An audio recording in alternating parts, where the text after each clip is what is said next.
Hi, it's Lee from ColouringQueen.net, and today I've got a new Chinese colouring book. It's got a lovely pink foil title cover on there. The cover is matte, so you will need to protect it with some plastic covering if you're like me and tend to get dirty little paw prints all over it. We've got glue binding down on the side, and it's got a really great binding that just folds down flat, like a lay flat binding. Over on these first pages, we have some text in Chinese. I can't read, but I could use my Scan and Translate app to scan that and read it, and it won't return exactly the meaning of it, but you'd be able to get the gist of it. Here in a very faint line we have the thumbnails of the images included. So on the left hand side we've got this lovely little facing page, there's some lovely text there and just some beautiful flowers to colour. And over here on the right hand side we have the image. Now I don't know whether you can see it on camera, but there is a perforation mark down there and the text is on the other side of it. So, although it's not perforated, it's a guide mark so that you can cut along that line and take it out. So that means that the images aren't going to run up to the ditch. But as I said, the binding on this is fabulous. We've also got a stitched binding as well as the glue. Now the paper is white and it's a medium quality on the lighter end. I would put a blotter behind it if you're heavy-handed or if you're using markers or any sort of wet media on it. But aren't the illustrations in it beautiful? There are all these lovely ladies. They've got different outfits on and different hairstyles in them. Actually looks very pensive in this one. And this one just looks beautiful. Cherry blossoms in the background, and look at the scalloped edge on this cup. Gorgeous.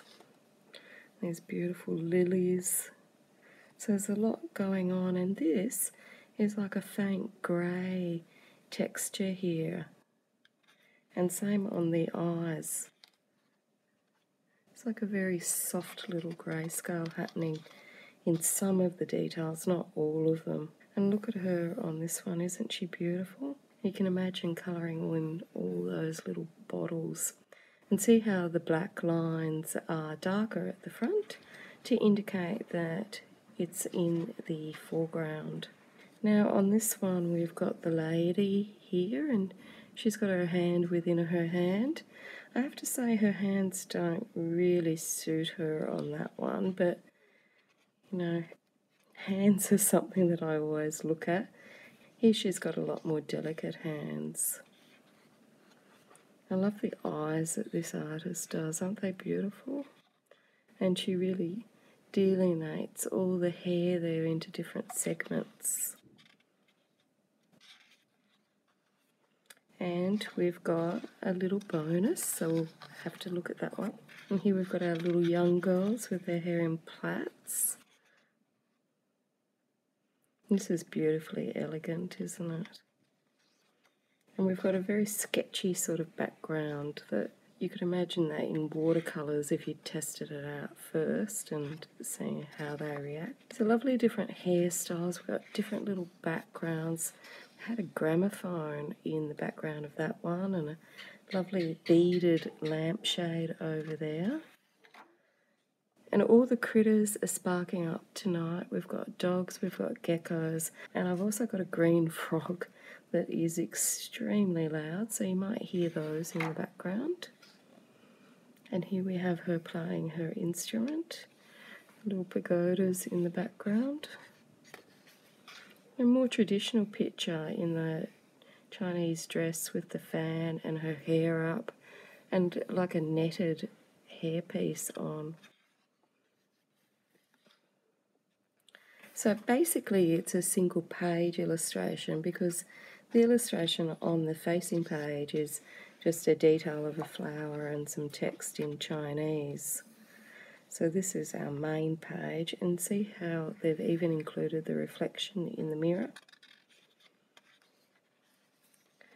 Now you might see or have noticed this in each image, and I'd say that that's the artist's name. I'm not too sure. Now this flower in the background is very sketchy and some of the lines on it are a faint grey. Whereas the lines are a lot sharper and cleaner in this image, but in some areas they're quite faint. So again, I think it's to give that painterly effect. And this one's gorgeous, isn't it? She's got a beautiful ring on there, and then the daffodils. They're just gorgeous, and that lovely frame around it. These gorgeous sunflowers.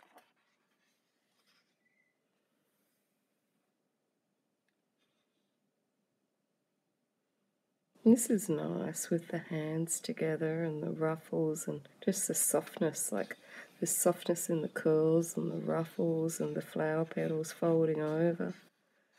And of course, this one's going to be a fave, isn't it? Look at that cute little bunny rabbit. Isn't it adorable? Now, I didn't know the bunny was in it when I bought it, so that was a bonus. And here she is with her jewellery box. And we've got a very sort of Victorian old worldy feel with this outfit, and then the house in the background in a fainter grey.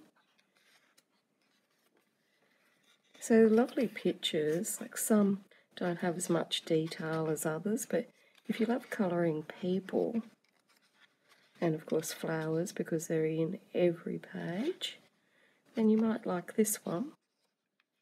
I do like that they've left this space so that you can cut these out and frame them. Look at the detail on this headpiece, it's just beautiful.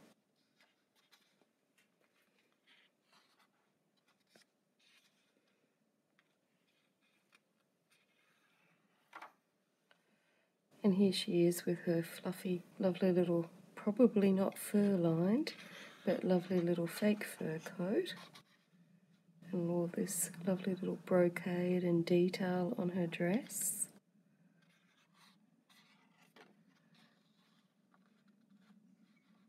And this again has a very grey and sketchy background.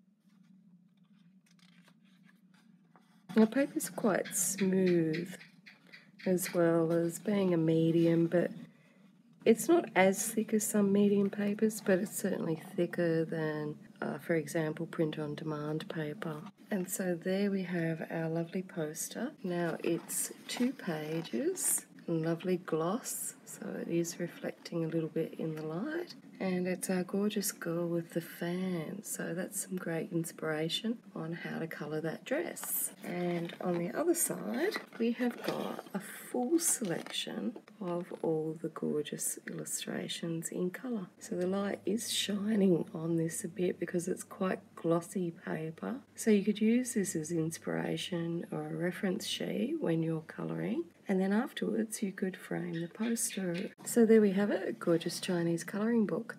As usual, the links to buy it are below the video. Until next time, happy colouring.